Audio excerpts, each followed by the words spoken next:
Hello, welcome to Christ Church in Oxton for another of our Organs of Wirral series. The church was built in 1849 and was the largest church in the area.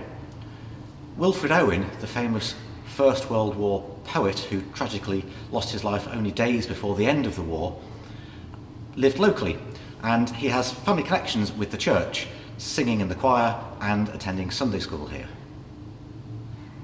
The first organ in the church was made by Father Henry Willis in 1857. It was a two-manual organ and it was on the gallery at the west end of the church.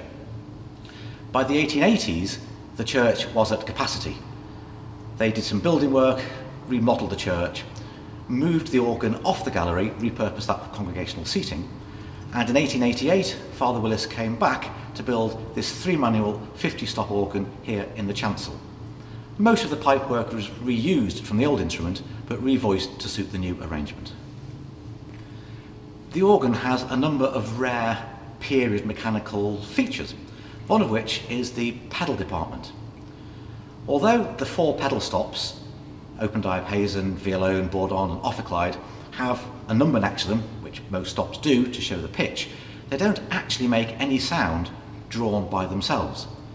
But there are two other stops, labelled 16 and 8, and the combination needs to be drawn to make any sound. So if I pull out the ophicleide and play bottom C, we'd have no sound. But pull out the 16-foot stop, we then get a 16-foot, and pull the 8-foot out, we have a further pipe added.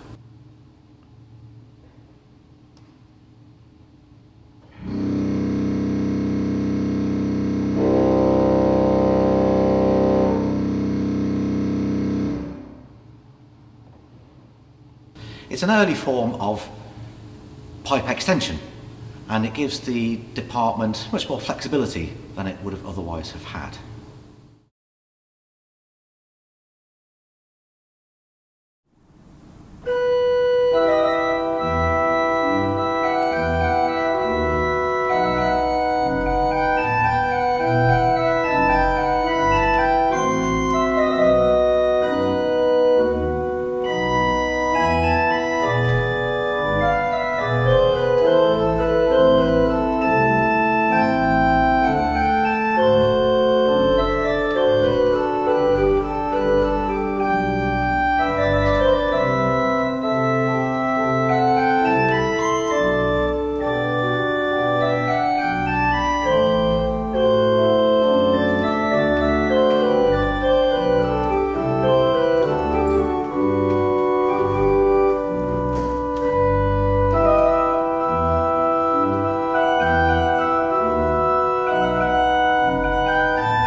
piece I've just played is called Andante and was written by Joseph Hector Fiocco.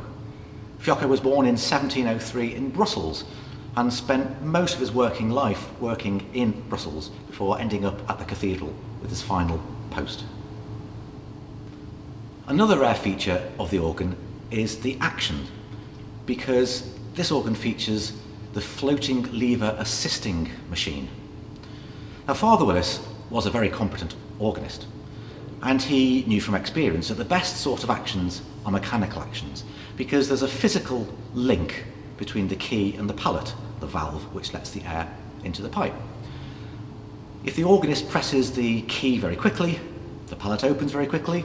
If the organist presses the key very slowly, the palate opens slowly, and the organist can even choose to hold the key halfway and the palate halfway.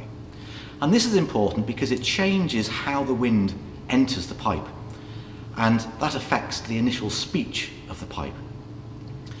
But the assisting machines that were around at the day really turned the keys into mere switches. The palate was simply closed or open. There was no flexibility. So Father Willis asked one of his sons, Vincent, who was a brilliant engineer, to come up with a solution. And he took one of the existing Barker lever machines and adapted it, converting it to the floating lever. And the floating lever is the key. Because it doesn't have a centre, it will move and find its own centre, and you get a proportional response to the key. So the organist really is in control of creating the initial sounds from the pipes.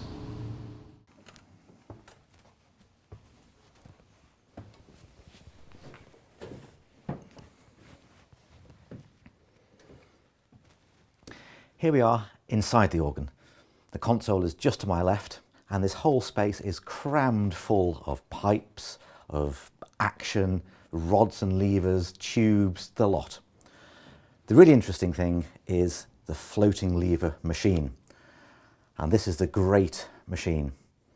All these bits of dowels, some of them push to work, some of them pull to work. If they pull to work, they're called trackers. If they push to work, they're called stickers. The clever thing is this beam here. This is the floating lever. It doesn't have a fixed centre. When the beam has a fixed centre, the movement is proportional. But this one floats, so when it works, it starts to get pulled down, and the gubbins inside means that it can self-centre and it stays still. And that's important because what Willis's were trying to do was try to have the movement of the key proportional to the palate. Because pneumatic action organs and then later electro-pneumatic action organs, the key ends up being a switch. The palate is either open, bink, or closed. There's no halfway.